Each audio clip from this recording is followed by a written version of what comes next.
Hi, can you all hear me? Okay, great. It's nice to be here. My name is Neel Agrawal.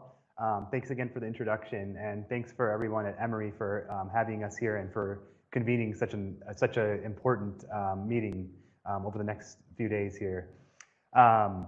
Again, so my name is Neel Agrawal, and I'm based at Center for Research Libraries. I've been working for CRL for about a year and a half, where I've been managing the project, which we're calling South Asia Open Archives, or SAOA for short. Prior to my work at Center for Research Libraries, I was the global law librarian at the Los Angeles County Law Library for over 3 years, where I managed one of the world's largest collections of foreign and international law. So I'm really excited about this project and for chatting with you a little bit more about what we're doing and all the details. Please, over the next few days, feel free to ask any questions you may have. So I'd like to introduce my co-presenter here, Ellen, who has really done a lot of work here, as was mentioned earlier, at organizing this symposium. So I'd like to have Ellen introduce herself. Well, you guys know me already. I'm the South Asian Studies and Religion Librarian here at Emory and the co-organizer for this event, and I'm thrilled to be co-presenting with Neel today on SAOA. Great, thank you. Okay, so some of you may know about the South Asia Open Archives, but for those of you who don't, we're a digital project. It's fairly new. It's about a little bit more than 2 years in its making, but as I said, I've been here managing the project for a year and a half. Our goal is to provide freely accessible materials, online content to a wide range of users, and this is all historical materials from South Asia in a variety of languages. We also have more information on our website. I've provided the link over here. Feel free to go onto the CRL website and to visit our SAOA page for more information. I'll also make this presentation available to anyone who's interested, and you can look at these slides, and you can also access our webpage through this link. So this is our homepage. You'll find information, general information on SAOA at our homepage, but you'll also see on the side here, there's information for how to become a member. There's also information on our current members. We currently have 25 member institutions from the United States and South Asia. You'll also find information on our governance structure. So this is a very unique governance structure that we have. We are led by our executive board, which is chaired by Mary Rader at University of Texas. And the other members of the executive board are the chairs of our various working groups. So we have 3 working groups. We have a working group on digitization, which is chaired by Aruna Magar. We have a working group on infrastructure, which is chaired by David Magar at Princeton. Aruna's at NYU. And we have a working group on funding, which is chaired by Karen Farrell at Indiana. The other member of our exec board is my supervisor at Center for Research Libraries, Judy Alspa, who is the head of area studies at Center for Research Libraries. So this, our grounding at Center for Research Libraries has been really helpful for this project for a wide array of reasons. You know, one is that Center for Research Libraries provides a lot of guidance and leadership, but also a lot of administrative support as well for getting our project up and running.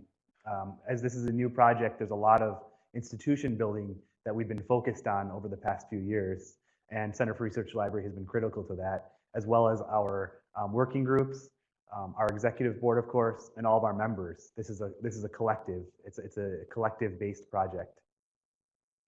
So you'll see also under proposals, you'll also find more information on our technical specifications for our project, as well as our policies on digital file management.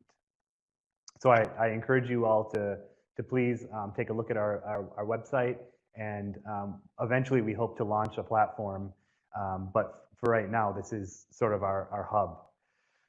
I also do want to point you to a few factors here that we've listed on our website that help define the parameters of how we select materials.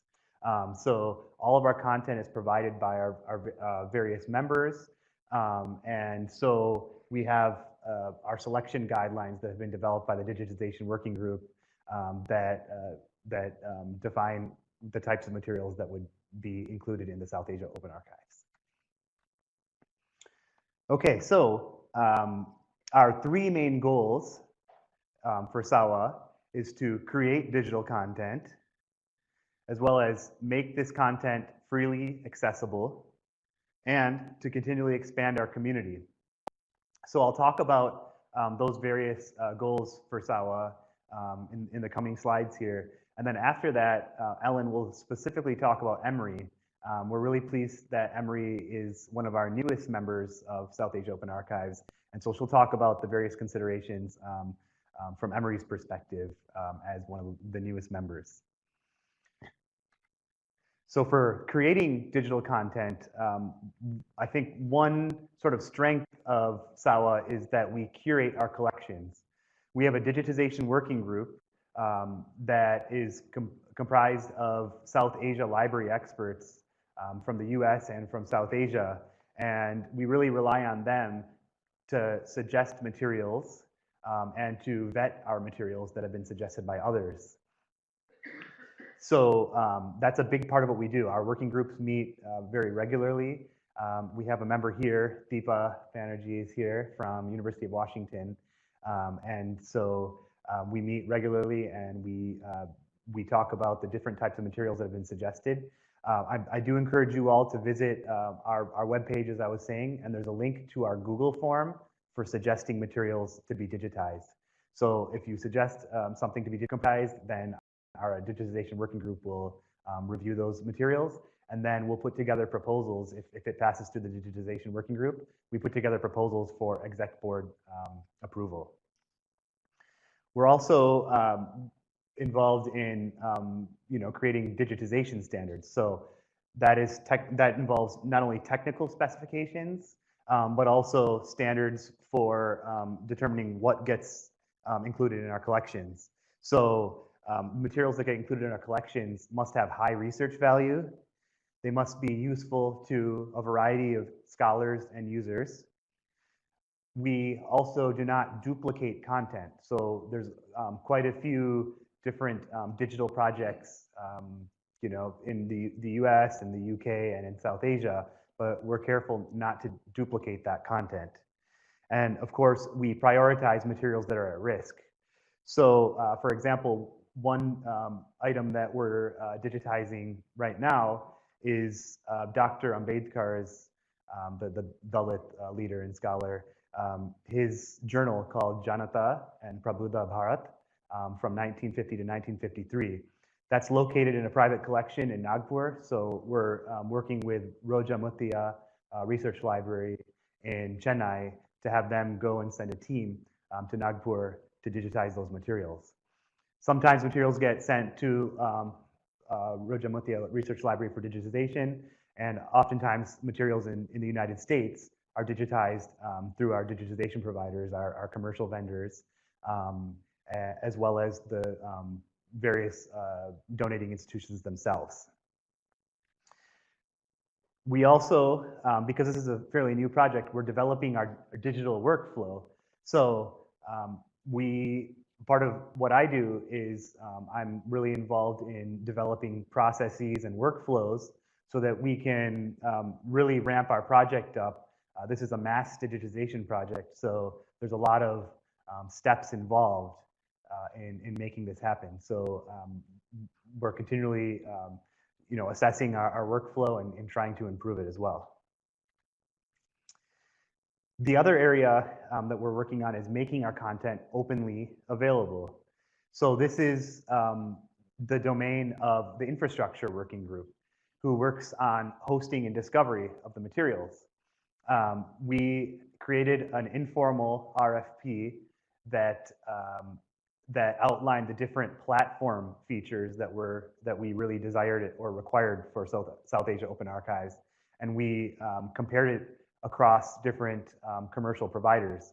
So we've looked at Cortex by Adam Matthew.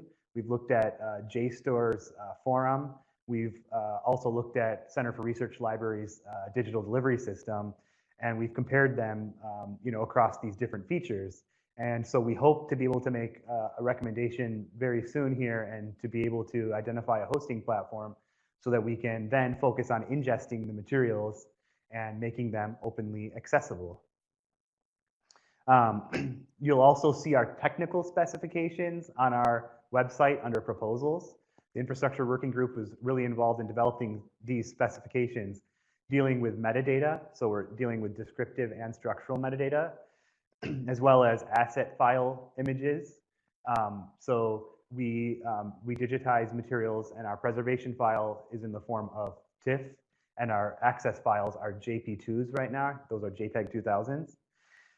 We also have standards for image capture. So when we're dealing with resolution there, we're dealing with a lot of post-processing standards with image capture as well. And of course, file naming so that they can be ingested efficiently. We also are involved in making policies and ongoing discussions around copyright and permissions. So generally speaking, we are able to digitize materials that are pre-1923. And so we've looked into the laws of the various South Asian countries, those domestic laws, and our policies are consistent with the laws of those countries. I must note that government documents provides a little bit more sort of leeway in a sense because the cutoff date is 60 years. So we're roughly at 1957 for government documents as the cutoff date for what we can make openly accessible. In certain circumstances, when the material is still in copyright, we're involved in obtaining the copyright permissions from the copyright holders. And our funding working group, chaired by Karen Farrell, is actively involved in figuring out how we're going to make our project sustainable. We have a member of our funding working group here today, Jim Nye from University of Chicago. And so that group has been really active in thinking about what types of grants that we might apply for in the future, whether it's through CLEAR or NEH or another entity. There's 3 ways to membership in Center for Research Libraries. The first way to membership is to contribute $5,000 per year for 5 years. So that's a total of $25,000. The other way to contribute is by contributing 100 digital volumes of content per year. So over 5 years, that's 500 digital volumes.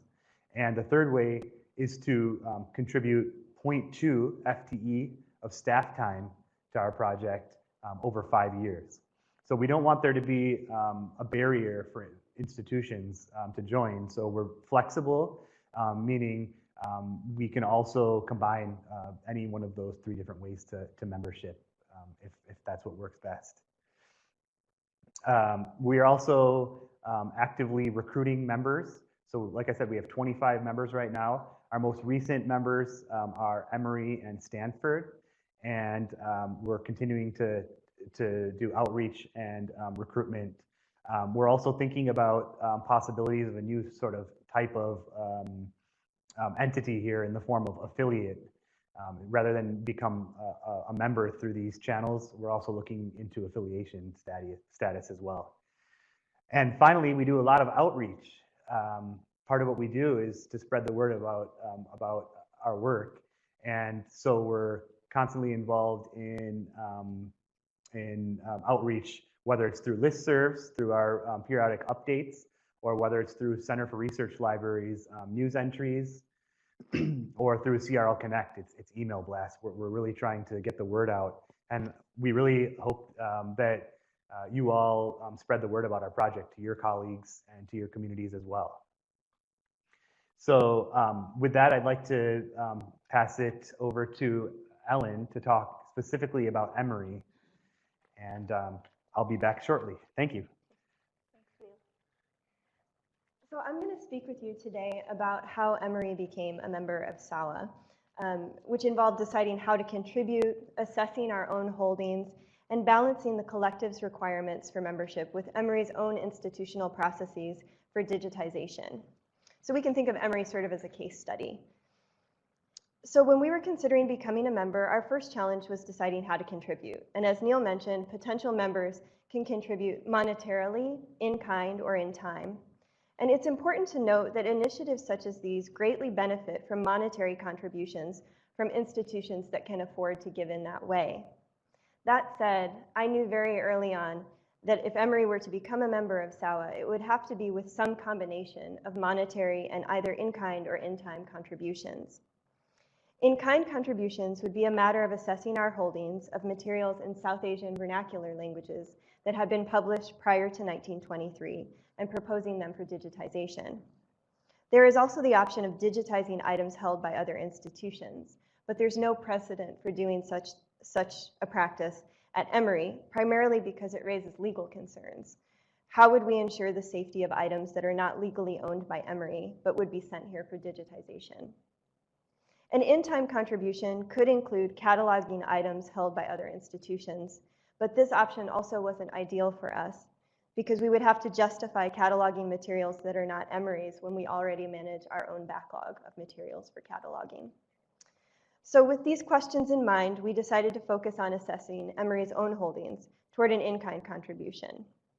Again, the baseline criteria was that an item had to be published prior to 1923, hadn't been digitized elsewhere, and fit the SAOA criteria for digitization. We knew that working on the criteria just mentioned would take a lot of time, so Emory signed the agreement for membership based on a financial contribution, but with the understanding that we could and likely would propose to revise this agreement once we could assess our holdings. I did the initial assessment of our holdings last summer, and then I asked our graduate student Alekia Maladi, who's in the room back there, to also go through the holdings, which took her about 37 hours to do so.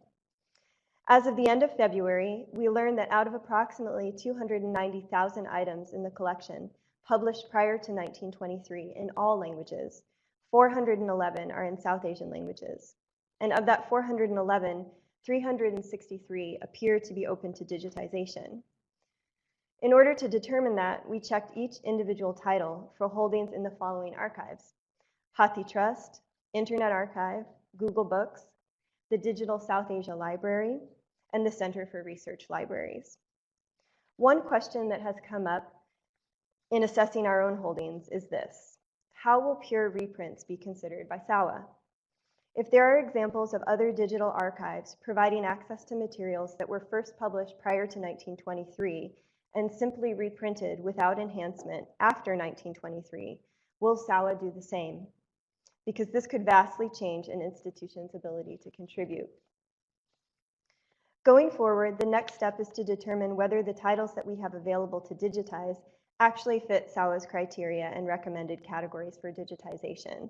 So Neel covered the fact that materials need to be high value for research, they need to address the needs of many users, they need to be they might be physically at risk, and they also need to complement and complete collections that are already available. There are also recommended categories for digitization with SAOA. These include official publications from colonial British India, 19th and 20th century serials and newspapers, 19th and 20th century monographs, and other resources based on SAOA initiative criteria and proposals. The lion's share of the materials in our holdings that are open to digitization are actually not held at the Woodruff Library, but are at Emory's Pitts Theology Library. These are titles that were acquired as part of a large purchase made in the 1970s. And as you might imagine, many of the titles are religious in nature and require more time to assess whether and how they fall into the categories that we've just outlined. Once that has been determined, Emory can start crafting a proposal for SAOA that directly addresses their criteria and explains how these titles constitute a cohesive collection for digitization. At the same time that we consider what a revision of the SAOA agreement might look like, We also have to prepare a proposal for digitization at Emory. And this requires a project description, a statement of the value and utility of the collection, an explanation of the audience and scope of the collection and its feasibility for digitization, and information on metadata and rights related to the material. So now that you have a picture of how a university in the US might become a member of SAOA, I'm going to hand it back to Neel to talk about the challenges ahead.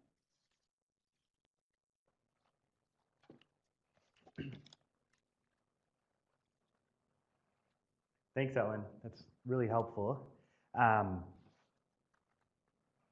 To conclude here, I just wanted to bring up a few of our challenges in the coming months and years. So we hope to eventually launch our pilot project. So once we've identified our hosting platform and we've ingested the materials, then we hope to launch. And again, this is an open access platform available to anyone, anywhere throughout the world. But that'll also involve a lot of testing as well. So we hope to launch it and to continually test it so that we can improve our digital archive. And of course, funding is really critical as well. We encourage membership through a variety of our channels, but we especially encourage membership through providing monetary contributions because in the coming years, that's going to be very critical for us to continue to raise funds either through membership or through grants or a combination of both. And finally, I wanted to chat a little bit about federated discovery of our materials. So our goal is for institutions who host these materials at their own platforms locally. We hope to be able to make those materials discoverable through our hosting platform. So we've looked at a few different models. There's models like the Digital Library of the Middle East, which is in conjunction with Stanford. You have Umbra at University of Minnesota, and there's a few other examples that we looked at, like DPLA, the Digital Public Library of America, and Europeana. So in the coming months and years, we really hope to continue to make progress so that we can create this library that not only provides access to materials that we've digitized and ingested and hosted on our platform, but also materials that are hosted elsewhere. So with that, I just want to say thank you once again, and thanks to Emory and to Ellen and to Anandi here for everything that they've done, and to you all. And please feel free to contact me anytime. I'm glad to chat with you at this conference. And afterwards also, you can feel free to email me anytime. So once again, thank you so much, and thanks to Ellen as well.